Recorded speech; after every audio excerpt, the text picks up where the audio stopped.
Levanta, toma a tua cama e anda. Deixa a sua Bíblia aberta comigo aí, João capítulo de número 5, e vai acompanhando comigo. Eu peço que o irmão redobre a sua atenção, para que você possa receber aquilo que Deus tem colocado em meu coração esta noite. Escuta isso. O texto ele inicia contando para nós a seguinte história. Versículo de número 1, acompanha comigo aí. Depois disto, havia em Jerusalém uma... Abra a Bíblia aí para ler comigo, irmãos. Havia em Jerusalém uma... Entre os judeus, e Jesus subia a Jerusalém. O versículo de número 1 vai nos mostrar uma Jerusalém que estava em festa. E quando eu falo de uma Jerusalém em festa, eu falo de uma Jerusalém que havia alegria. Eu falo de uma Jerusalém que haviam cânticos. Quando eu falo de uma Jerusalém em festa, eu falo de uma Jerusalém que havia alguém salmodiando, cantando ao Senhor. Aleluia. O texto não deixa claro qual das três festas principais o texto está falando. Alguns teólogos vão dizer que trata-se da Páscoa, outros vão dizer que é do Pentecoste, outros vão dizer que é do Tabernáculo. O texto não deixa claro, mas uma coisa eu aprendo: que se nós olharmos para a história de Israel, aquele povo tinha motivos para poder comemorar. Era Deus fazendo milagre no Egito, tirando o povo como um forte. Era Deus sustentando o povo no meio do deserto. Era o maná que caía do céu. Era a sandália que não se consumia. Era Deus abrindo o mar vermelho para o povo de Israel passar. Aleluia. Todas essas festas que aqui citei têm um pouco a ver com aquilo que Deus fez no passado de Israel. Daí você pergunta para mim, Daniel, mas o que isso tem a ver comigo nessa noite? Se nós olharmos cada história aqui representada, se nós olharmos para o passado de cada um dos irmãos, nós temos motivos para poder estar em festa, porque grandes coisas Deus fez na minha e na sua vida. Por isso nós estamos aqui esta noite para adorar a Deus. E se tem alguém aqui que Deus fez grandes coisas na tua vida até hoje, por favor, não me deixa sozinho não, mas levanta essa mão santa que Deus te deu e dê um glória a Deus aí para que eu possa continuar.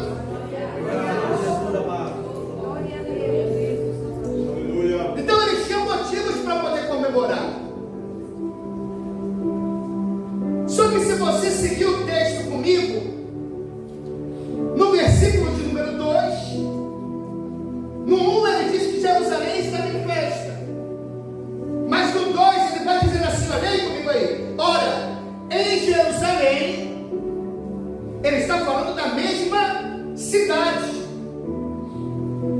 E ele continua dando um endereço para a gente. Acompanha comigo aí. Ele vai dizer assim, ó, na mesma Jerusalém, próximo à porta das ovelhas, há um tanque chamado em hebreu de Betesda, ao qual significa casa da misericórdia.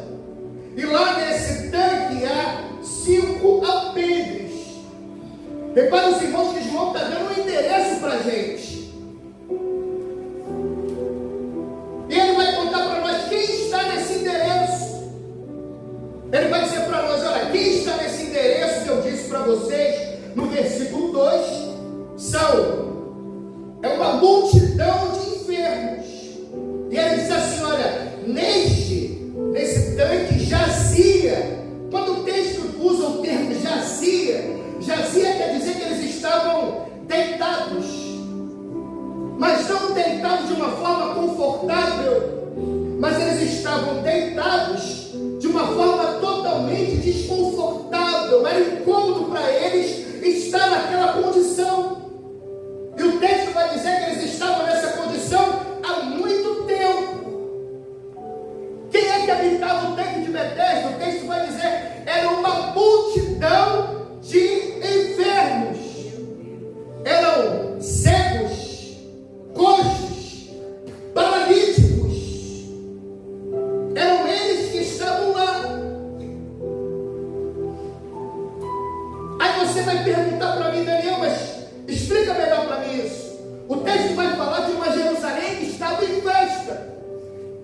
nem todo mundo que estava em Jerusalém estava em festa. Tinha gente que estava em Jerusalém que não estava feliz. Aí João ele vai continuar o texto. Deixa eu explicar para você o porquê que aqueles homens não estavam felizes. Porque em Deuteronômio capítulo 16, verso de número 16, a lei vai dizer o seguinte, que todo homem ele deveria ir a Jerusalém pelo menos durante 3 vezes durante o ano. Ele deveria ir na Páscoa, 50 dias depois ele deveria ir no Pentecostes, e depois ele deveria ir também na festa dos tabernáculos. Mas só que os paralíticos, coxos, mancos, ressecados, eles já estavam em Jerusalém. Agora tenta acompanhar comigo aqui, escuta a ótica desses homens. Imagina um cego no tanque de Betesda, ele ouvindo o alarido de festa, mas só que ele não pode ir até lá, por quê? Porque ele é cego. Tenta acompanhar comigo a ótica de um coxo, ele até tenta ir até lá, mas só que não dá para chegar, porque como é que você vai se alegrar se o problema te acompanha por onde você anda? Imagina a ótica do coxo, ouvindo, vendo a cidade de Jerusalém mudando, porque quando tem festa o ambiente muda, mas só que ele não pode ir. Por quê? Porque o problema o acompanha constantemente. Era essa a realidade do tanque de Betesda. Por isso eu posso afirmar aos irmãos que havia em Jerusalém 2 partes, uma parte que estava alegre e uma outra parte que não estava tão alegre assim. Vamos aprofundar um pouco mais no texto. Qual era a esperança desses homens? A esperança desses homens está no versículo de número 4, quando diz que um anjo ele descia. Escuta isso, escuta. O anjo ele agitava as águas, e quem entrasse na água era automaticamente curado. Mas só que entra dentro desse versículo pela ótica daqueles que estão doentes. O texto vai dizer que de tempos em tempos. Imagina eles observando o tanque. Será que o anjo vai descer amanhã? Será que o anjo vai descer na semana que vem? Porque a pior coisa que tem é você viver uma vida de incertezas. Deixa eu tentar consertar um pouco mais, uma vida de expectativas. E para poder afunilar um pouco mais a coisa, não era todo mundo que era curado, meu amado pastor. Era uma pessoa. Quer dizer, o cego que estava lá, a água mexeu, e ele vai. Só que daqui a pouco ele escuta, tipo, alguém foi, minha vez passou, agora quando vai ser de novo? É de tempos em tempos, não sei. E quantas pessoas que levam uma vida dessa forma, e o texto ele vai afunilando, até que no versículo 5, ele chega no território principal do texto, que é o coração desse homem. Porque além de ter muitos enfermos, o texto vai destacar que havia um homem que já estava nessa situação, meu amado irmão, 38 anos. Imagina ele, é hoje, e daqui a pouco vai outro, a vez passa. 38 anos da expectativa que não é atendida. 38 anos de uma esperança que não se realiza. E você fica sentado aí vendo pessoas subindo aqui, contando testemunho e perguntando: Deus, quando é que vai ser a minha vez? Quando é que vai chegar a minha vez das águas se moverem ao meu favor? Deus está falando aqui esta noite. Porque você vai vivendo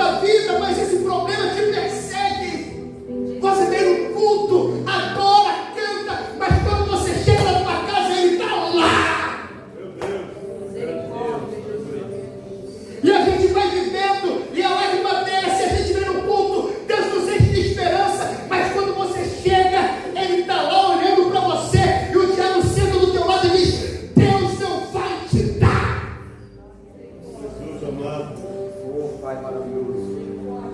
Mas só que o texto ele vai continuar, deixa eu correr aqui. O texto ele vai continuar falando que acontece um encontro entre Jesus de Nazaré e o paralítico de 38 anos.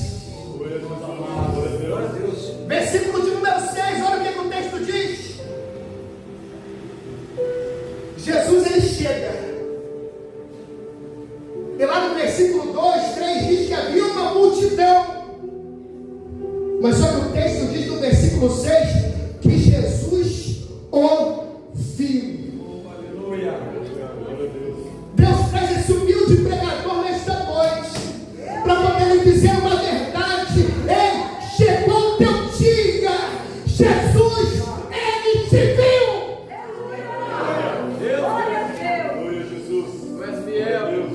Jesus, ele viu o homem.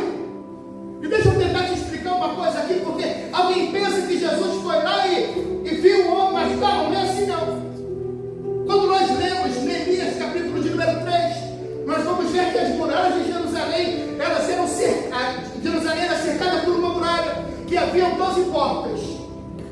O tempo vai passando, guerra, dado o desgaste do tempo, os desgastes históricos. No tempo de Jesus não haviam mais 12, mas haviam 8 portas. E quando nós vamos estudar essas portas, nós vamos ver que a porta mais famosa, a porta que as pessoas passavam por ela na época da festa, era a porta dourada. Era a mais famosa, que ficava de frente ao Monte das Oliveiras. Lá que Zacarias profetizou que o Messias ele vai descer, ele vai pôr os pés lá. Então, quando havia festa em Jerusalém, a porta dourada era mais disputada para poder passar.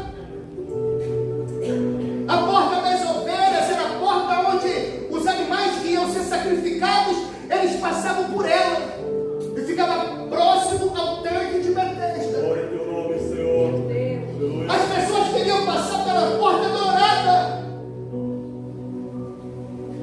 Ninguém queria passar pelo tanque, próximo ao tanque de Betesda. Passar pela porta onde passam os animais, ninguém quer.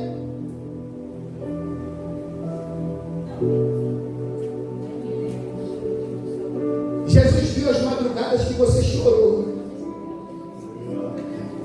Glória a Deus. Talvez o caminho que você trilhou até aqui, ninguém quis passar contigo. Aleluia. A tua realidade é essa, você andou cavaleando até aqui. Porque na porta da ovelha, no tempo de Betesda, ninguém quis te encontrar. Jesus.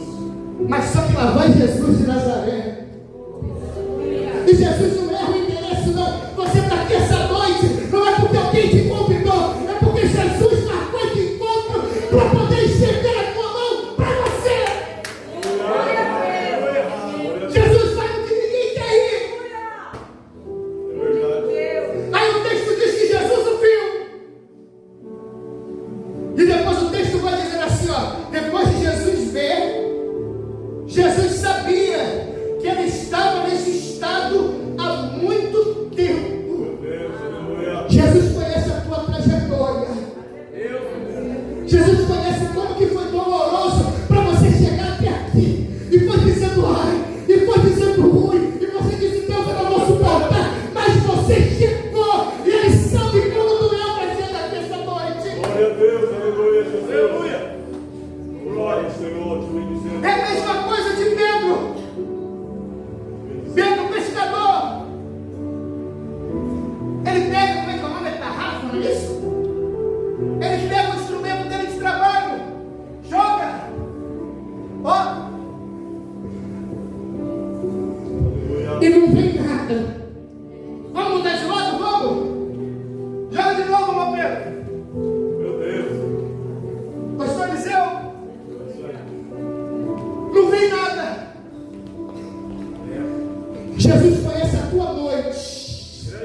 Jesus conhece a tua história.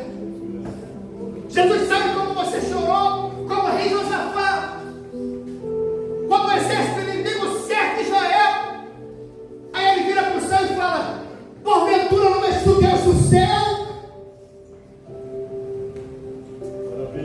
Jesus viu como doeu quando você falou como Gideão: se o Senhor é comigo, por que tudo isso me sobreveio? E o que foi feito das maravilhas que teus pais me contaram? Aí acontece uma coisa linda no texto, quando no versículo 6, Jesus vira para ele e fala assim: ei, escuta isso aqui. Você quer ficar são? Você quer ser curado aqui essa noite? Você quer ver as tuas lágrimas ser enxugadas aqui essa noite?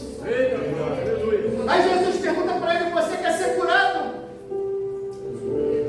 É uma estratégia para Jesus se aproximar dele e começar um diálogo. Porque Jesus, para curar aquele homem, seria fácil. Mas só que o problema dele não era só andar, não era estar ali 38 anos. Mas aquele homem estava com a alma ferida, e eu te provo no texto. Jesus pergunta para ele: você quer ser curado? E a resposta dele mostra uma resposta de um interior muito ferido. Ele vira para Jesus e fala: eu não tenho quem me ajude. Meu Deus, aleluia, glória. Toda vez que eu penso em ir, irmã Carol, Meu Deus, aleluia. vem alguém primeiro e me recusa. Eu estou aqui há 38 anos. Vem dia, vem noite, essa dor continua aqui dentro. Ninguém me ajuda. E quando Deus trazia essa palavra no meu coração, Deus falava comigo que tem pessoas aqui esta noite que estão se sentindo exatamente assim. Ninguém me ajuda. Ninguém se importa comigo. Mas nessa noite, o Espírito de Deus, ele alcança o teu coração. Aleluia, Jesus. Deus bom, Pai. Ninguém se importa. Fala de alguém que está ferido por dentro. Teu nome, Salvador amado. Ninguém me ajuda. Fala de alguém que vive a vida e parece que passa desapercebido por todos.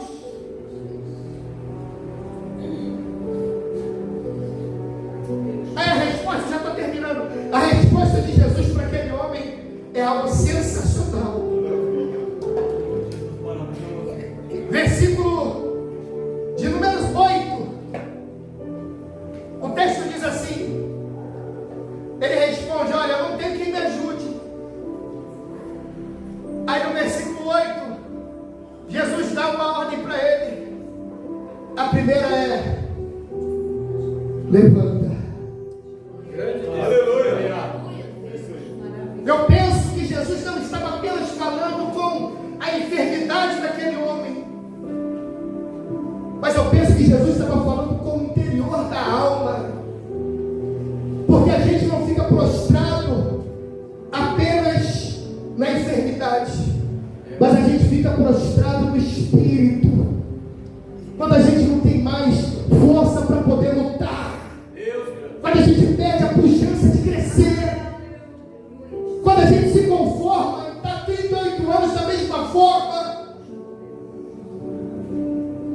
Aí Jesus vira para aquele homem e diz: olha, escuta, hoje é dia de você se levantar.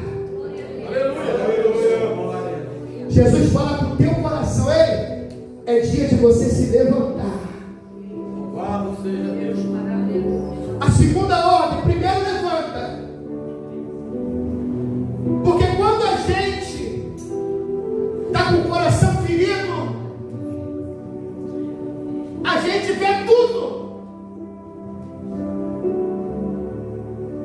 Mariane, quando a gente está com o coração ferido, a gente vê tudo. A gente vê o anjo que balançou as águas, a gente vê o tanque, a gente vê coxo, paralítico, a gente vê tudo. A gente só não vê que Jesus está na nossa frente. perguntando se a gente quer ser curado. Aquele homem viu tudo, olha, eu estou sozinho. Toda vez que eu tento, vem outro na minha frente. Eu estou aqui há 38 anos, ele viu tudo. Ele só não viu que aquele que era maior que o tanque estava na frente dele, perguntando: você quer ser curado? Nessa noite é noite que você tirar os olhos do seu problema, e é noite que você olhar e ouvir e ver Jesus falando ao teu coração. É noite de você sair daqui curado. Eu ia daquela noite, tu ia daquela face, como rebanho de dominação. Jesus está aqui, irmãos. Aquele homem, ele via tudo. Daí, depois de receber a ordem para levantar, Jesus vira para ele e diz: olha, Tu és lindo, Jesus. escuta, toma o teu leito. Aleluia. Aleluia. Quando o texto diz toma o teu leito, está falando para ele assim: olha, esse leito foi tua prisão por 38 anos. Maravilha. Mas é noite de você olhar e ver que você, debaixo da bênção de Deus, você é muito maior que o leito que te aprisionava. Meu Deus, é verdade, Jesus. Glória a Deus. Aleluia. Levanta, olha para o teu problema e diz: olha, eu sozinho sou pequeno, mas como diz o louvor, eu mais Deus, nós somos a maioria. Tem alguém que acredita nisso nessa noite? Então adore ao Senhor, irmão. Aleluia, Jesus. Aleluia. Glória a Deus. Seu nome, Pai. Toma o teu leito e anda. Maravilha. Levanta, toma o teu leito e anda. O anda é o Espírito de Deus falando a mim e a você. Nós precisamos continuar vivendo. Aleluia. Filha de Deus. Porque tem gente que vive como Elias lá no deserto. Elias está perto do pé de junco. E ele vira para o céu e fala: olha, eu quero morrer porque eu não sou melhor que os meus pais. Tem gente que está como uma mulher samaritana, agarrada no jarro, e é dia após dia andando para lá e para cá com aquele jarro na mão. Meu Deus. Tem gente que está como Naamã, entra dia após dia e a lepra está lá. Jesus amado. Mas só que o texto diz que eu e você, nós precisamos tomar posse da palavra de Jesus e continuar vivendo. A pessoa pega aquele jarro e diz: olha, eu não vou continuar vivendo porque alguém me feriu. Meu E Deus. ela continua vivendo, mas alguém me feriu, alguém me machucou, alguém me magoou, e eu não consigo continuar vivendo porque eu carrego aquilo comigo para onde eu for. Mas nessa noite é noite de você largar o vaso e noite de você andar. Glória a Deus. Aleluia. É isso aí. Aí alguém vai perguntar: mas calma aí, Daniel, então você está se contradizendo, porque você disse que o homem pegou o leito e andou. Tem uma diferença, deixa eu te explicar. O leito aprisionava ele, e quando Jesus manda ele pegar o leito e andar, aquele leito não era mais prisão, aquele leito era história para contar. Meu Deus. É isso aí. Se você continuar com o leito, dizendo: olha, eu não vou sair daqui do tanque porque o meu problema é assim, eu cresci assim, é 38, e eu vou continuar 39, 40, você vai continuar no tanque. Mas se nessa noite você tiver condição de tomar o teu leito e continuar andando, eu quero crer que você vai sair daqui entendendo que Deus, ele te dá uma ordem, você precisa continuar. Maravilha. Glória a Deus. Alguém me feriu, Daniel? Dá um chute nesse sentimento, levanta a sua voz, adora Jesus Cristo e continua caminhando rumo ao céu, porque o céu é logo ali. Maravilha, Deus. Glória a teu nome, Você Senhor. pode se colocar de pé, irmão? Maravilha, Jesus. Você precisa continuar vivendo. Aleluia. Ninguém te ajudou até aqui. Eu vim nessa noite te dizer que você está errado.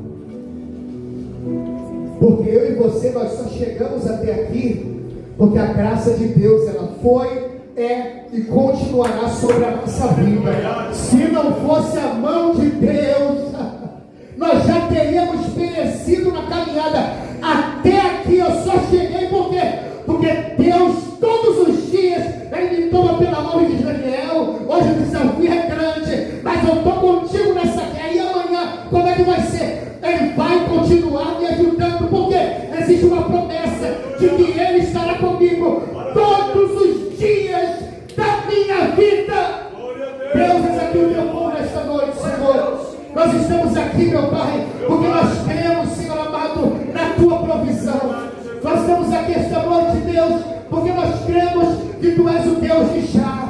Eu quero crer, Senhor, que enquanto nós estamos aqui, Pai amado, Te adorando, enquanto essa palavra está sendo ministrada, enquanto existem pessoas em nosso meio chorando, eu quero crer que o Teu Espírito está descendo como um bálsamo sobre esse coração. E quem entrou aqui cabisbaixo, batido, vai sair daqui de cabeça erguida, crendo nas promessas de Deus. Anima esse coração nesta noite, Senhor. Anima esta vida, meu Pai. E que ele possa sair daqui com certeza das promessas. Porque existem pessoas que já estão paralíticas na vida, não conseguem mais caminhar, Senhor. Mas eu quero crer que nesta noite